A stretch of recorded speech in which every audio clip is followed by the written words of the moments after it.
This is HFO's Multifamily Market Watch, presented by Pacific Exteriors Northwest, a contractor specializing in siding and exterior envelopes, delivering exceptional quality and service for over 30 years. By Aprio, combining DeLapp's Pacific Northwest experience with Aprio's global resources to offer unparalleled tax, wealth management, and advisory services for real estate owners. And by Kennedy Restoration, helping residential and business owners recover from fire, water, mold, and storm damage.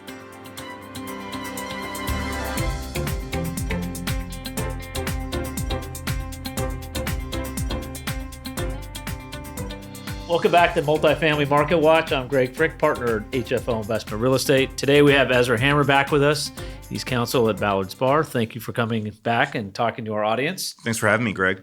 We're going to talk a little bit about some of the, there was an omnibus housing bill in the state that got through the House, got through the Senate. Let's talk about some of these bills. And, I think we're all waiting signature from the governor. She hasn't signed anything yet. Right. But all indications are that things that have passed are likely to be signed. Okay. So it's probably going to go through. We're talking here and there's not, we're at the end of March, so there's probably something in the next, I would think 30 days where we'll get these things actually signed probably, I would imagine. That's the expectation. Yeah. Let's talk about a couple that did not pass, and we'll jump in the ones that did pass. Yeah. There was SB 566, the prevailing wage exemption. Kind of give us the skinny of what happened there. Yeah, 566 was, I think, a first shot fired. Over the last 3 or 4 years, we've seen time and time again BOLI, which is responsible for determining when prevailing wages apply to projects, become more and more aggressive. Right. They're stepping into areas where they haven't previously engaged, and they're applying prevailing wage standards in ways that haven't been applied previously. And for people that don't know, that's an added cost if you've got to go prevailing wage on your contractors, subcontractors, and things like that. It's about a 30% jump depending on where you are in the state, which can be really meaningful. Right. And especially for smaller projects and affordable housing projects, this can be really, really challenging. Margins are thin. There's not a lot of opportunity to increase cost. And we've seen BOLI make determinations that have killed projects. So it's BOLI getting more aggressive as to what qualifies, has to have prevailing wage? Yeah, and it's been a sea change. If you talk to folks that have spent time with BOLI over the decades, there was a culture around collaboration. If you were a applicant or a practitioner, you could engage with BOLI. There'd be a back and forth. There'd be an opportunity for detailed analysis. Now they're operating like a black box. So they won't respond to individual requests unless you submit a formal application. And they're being more proactive about making determinations that aren't even being brought forward to them. And so this has triggered a lot of real challenges. We had a project on the coast, a small affordable housing project. BOLI came in, made a determination that because it included some commercial components, even though those were required, prevailing wages were triggered. For the whole project. For the whole project. Killed that project. We had a determination out on the coast as well where the state was setting aside money to decommission abandoned boats. Huge blight, major environmental concern. BOLI came out and said those decommissionings of boats triggered prevailing wages. That killed the demo and decommissioning there.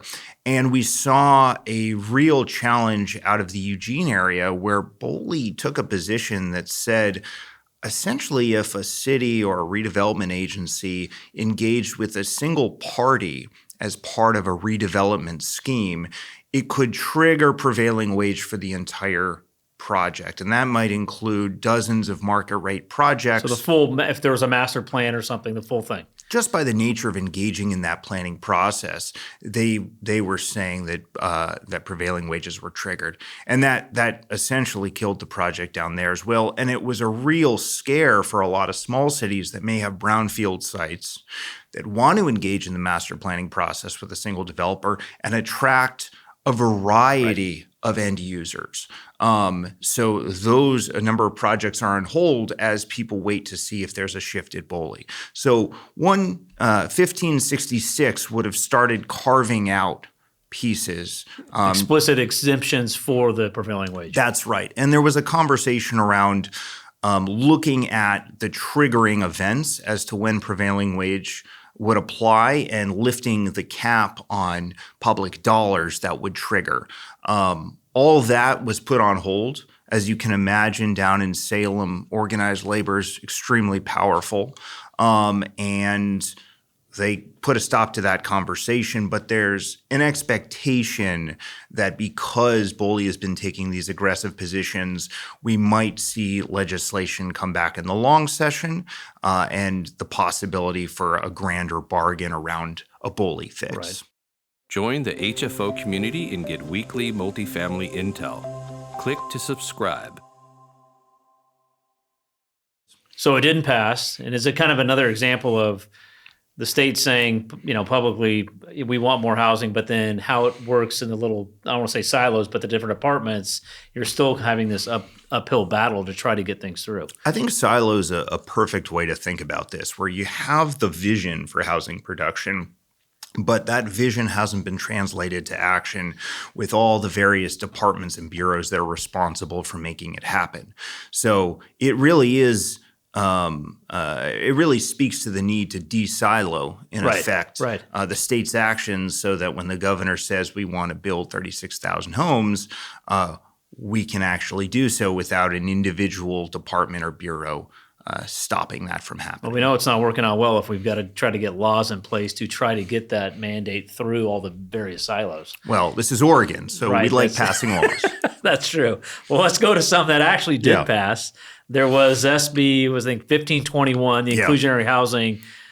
What's that going to do? What's that going to change in the landscape for inclusionary zoning in Portland? Yeah, this is really transformative. 1521, and all credit here goes to the Sightline Institute and Senator Pham, who really spearheaded the effort here to look at inclusionary housing reform.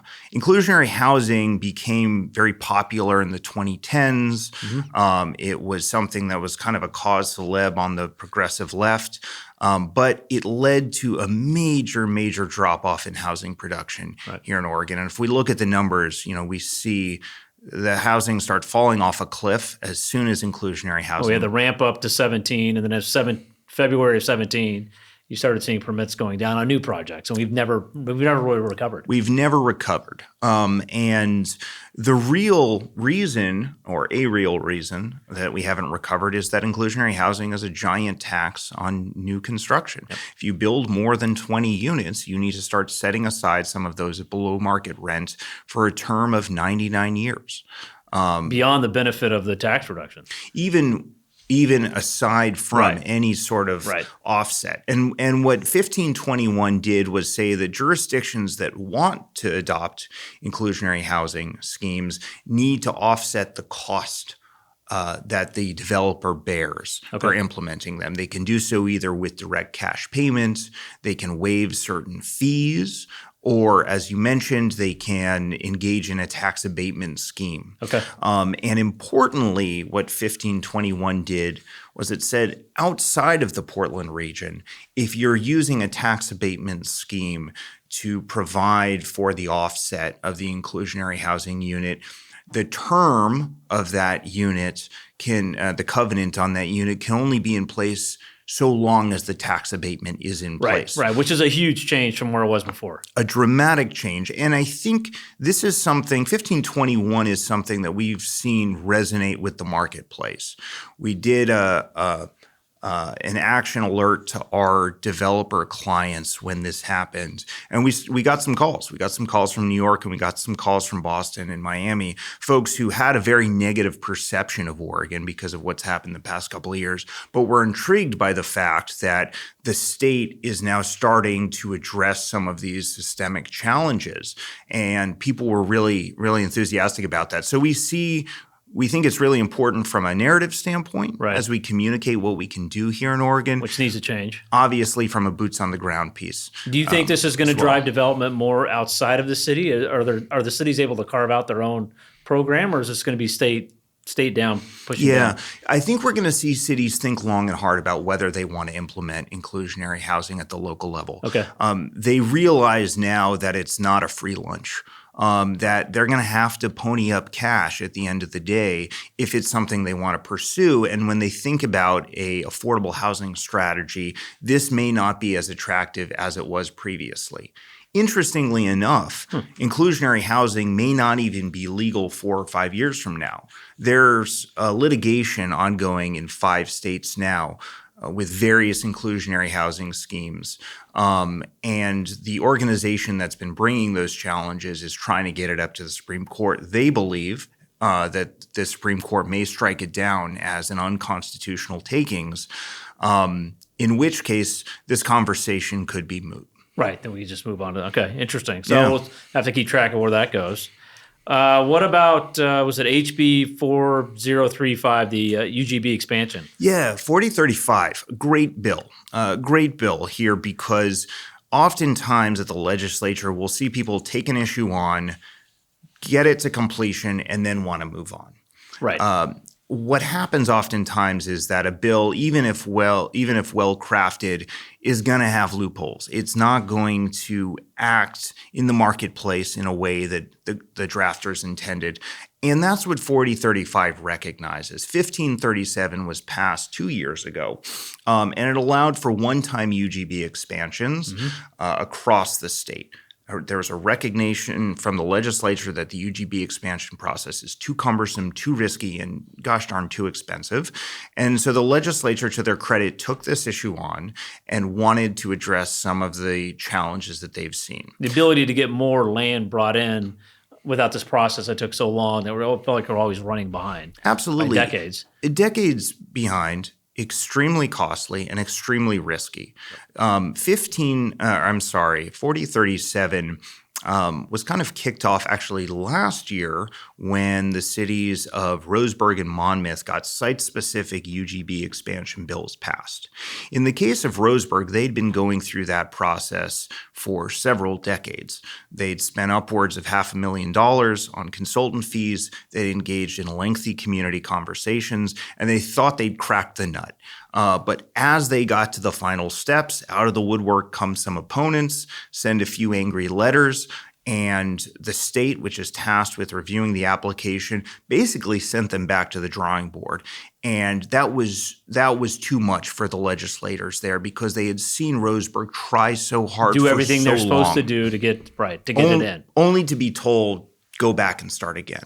Monmouth, their message to the legislature is, we don't have $500,000. We can't even engage in the process. Look at our municipal budget. If we're going to grow to meet the needs of our residents, we need there some needs certainty. to be a different way. We need some certainty that this is going to happen. That's right. And so the legislature gave them site-specific bills and said, yeah, go grow. And so I think that set the table for this session where there was a recognition that 1537 needed to be reexamined, and that's what 4035 does. Okay. And what it really does is at its core is recognize that for many Oregon cities, the only way that they're going to grow is by growing onto land that's currently designated for farm use. Because especially if you're in the Central Valley, but honestly, in most parts of the state, these cities are completely surrounded by land that's for farm use. Cornelius is a great example in our neck of the woods. If you look at Cornelius's boundaries, there isn't 1 acre of land that borders the current municipal boundaries that it hasn't been designated for exclusive farm use. And so when you put that prohibition in place and say you can't grow into farmland, that's saying to a Cornelius, you're not allowed to grow. Yeah, unless you're going to do high density, which in most of these markets, that's not going to work.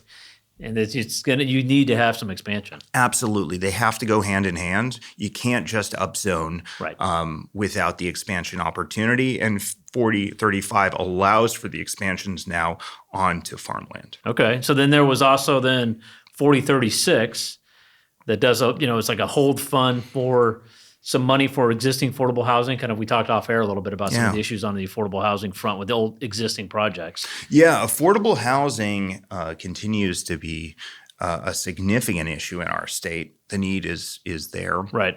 But we have focused primarily on new construction, which is great. But what we haven't done is recognize that there's a real opportunity and a need to preserve existing and to buy covenants on existing units. Right now in the Portland market, we're seeing product that was built in the 2020s trade at under $300,000 a door, and it would cost upwards of $500,000 a door to build that product. And that disconnect means that we're not seeing projects get financed.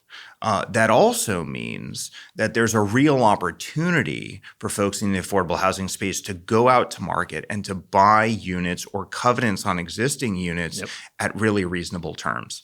And what we saw the state do this term was kind of recognize that need and start setting up the systems and start dedicating limited amounts of dollars for those purposes. We're going to need to see a tremendous investment over the coming years, but this was an important first step, recognizing that the existing stock can be really helpful. So not paying all the money into new construction, recognizing there is existing different variances of age that need capital. And if we don't figure out a way to fund these, we're either going to lose the covenants or it's something, we'll go back to there'll be some issues here. We're already starting to see some of that in the market. I mean, there's been a lot of articles about various nonprofits having issues on their operational side. Without any kind of stable funding, it's going to be a problem. It's a major risk, right? Operating these projects is challenging. It's done on razor-thin margins, and oftentimes there are cross-cutting considerations, right? We need rent to be paid, but we also don't want to evict people. And so that takes a lot of time and money to manage so that you can keep people in the units paying their rent. And if you don't, to your point, you're going to start seeing a lot of unfunded capital improvements year after year. That's exactly what we're seeing. And eventually, those will either go back to the bank or the covenants are going to fall off because they're not going to be able to operate them as they currently are, absent a major investment by the state. Which is the big question. If you don't have the funds to get in, you're getting in this circle of, again, it's all, I think, with good intentions. We want to keep the rent low, but there's, you don't have a control on some of your expenses. And as those continue to go up and your rents are here, you're running into, we're seeing it in the private client side, but you're really seeing it on the affordable side. Absolutely. And, a lot of them maybe weren't the best shepherds for, capital needs on this. We're looking at, hey, it's hitting our mission. It's doing what we want. It's generating cash flow when we put this in. It's helping fund some of our other services. But there wasn't a recognition. You better set aside money to address this because, like you said, if there's no funds coming from the state, it needs new roofs, needs new siding. What do we do? Absolutely. Absolutely.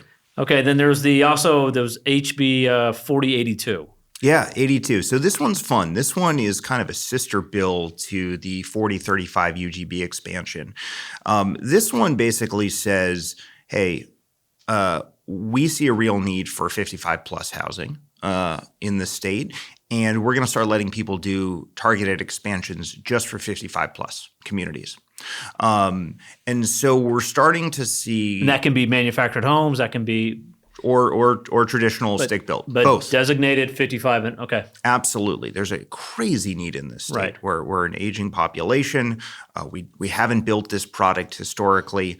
And other states are a lot further ahead of us in terms of, even Washington has designated 55 and older market rate apartments. That's right. Yeah. That's right. And so what we're starting to see now is both with cities and with clients that are looking to do targeted expansions, kind of the coupling together of, hey, what if I do one big expansion and part of it is for a 55 plus community? And part of it is under the other option and just do a market rate piece there, right? What sort of expansion can I do in that context? And what sort of efficiencies are we going to bring to bear through that process, right? Better master planning, better working with the utility infrastructure, and quite honestly, from a municipal standpoint, a better process to show the public, hey, this is how we're going to grow, and these are the various benefits that are going to accrue to us if we can bring this land into our urban growth boundary. So kind of a fun bill there, allows people to do two expansions essentially, and we're hoping to see that uptick. Interesting. So now figuring that these are going to get signed, one bill you think will have the biggest effect in the short term in terms of, adding more housing suppliers, or more just a recognition that some things need to get changed and cleaned up so we can start getting on the path of, production? Yeah, it's a great question. I'm going to actually say the bill that's going to have the biggest impact on housing production this term is what we're calling the land use attorney killer, which is 4037. And it was crafted not to put folks like me out of work, but I think really might. And in doing so, have a tremendous benefit to the state in the sense that housing can get built quicker and with more certainty. This was an omnibus bill that was put together, and at the 11th hour, Section 17 was added. And Section 17 addresses a lot of the risk and uncertainty that housing developers face when they want to enter into market. Section 17 limits the amount of notice that needs to be given. So this is the amount of notice a proposed developer would have to give to neighbors, things like that. Okay. That's right. It also does away with public hearings, so long as it's a housing project. So no more lengthy back and forths, no more challenging deliberations of the Planning Commission about whether or not this new housing project is okay. And then importantly, Section 17 also does away with appeals of projects, so long as they meet certain parameters. And that's going to do away with years worth of uncertainty. Right now, if you're in Oregon and you have an opponent that doesn't want you to build something, merely by showing up and saying, I don't like this, they can add a year plus to the on process. Your project. Exactly. The threshold for participation is literally just showing up and saying that I don't like something. And I think what the legislature did here was recognize that that's not an okay way to participate in the process. Housing is a collective good, and it produces localized impacts. Right. But that collective good is so important that we need to do more to support it. And that's what this bill does. So what's the feedback you've gotten regarding, 4037 from developers? Clients are thrilled. Yeah. They're because thrilled. that's always been the uncertainty. I've got a project, it's in the UGB, we're not going through that. There's this concern that I'm going to get somebody out of left field or next door field say, I don't like this project. Yeah.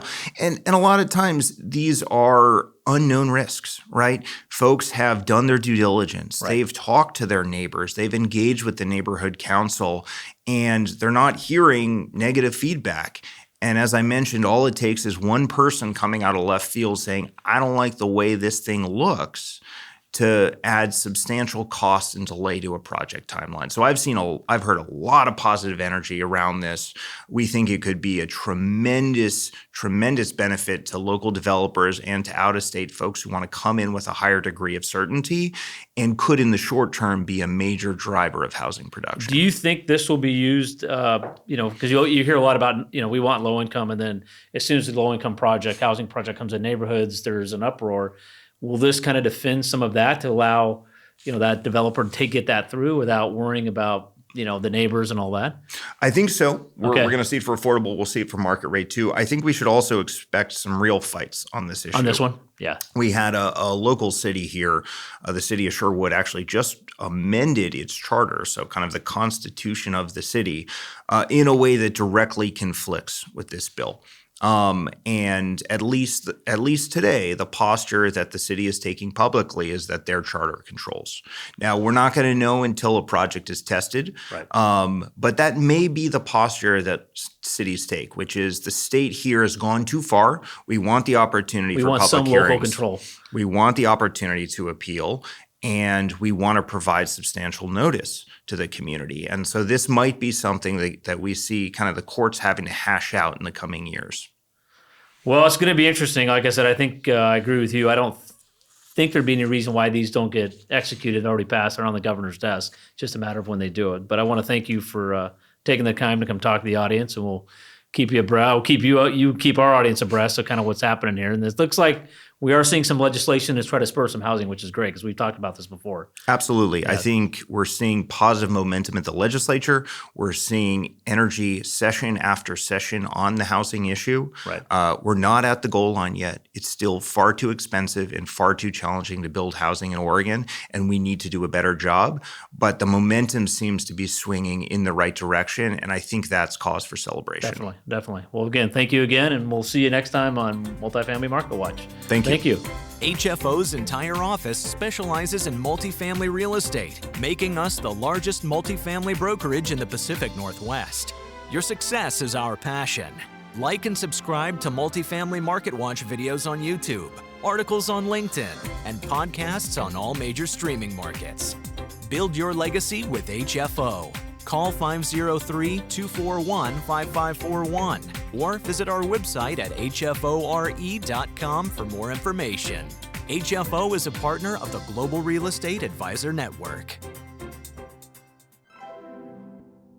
Love the insights? Tap the like button and click subscribe. It helps us bring more multifamily news straight to you.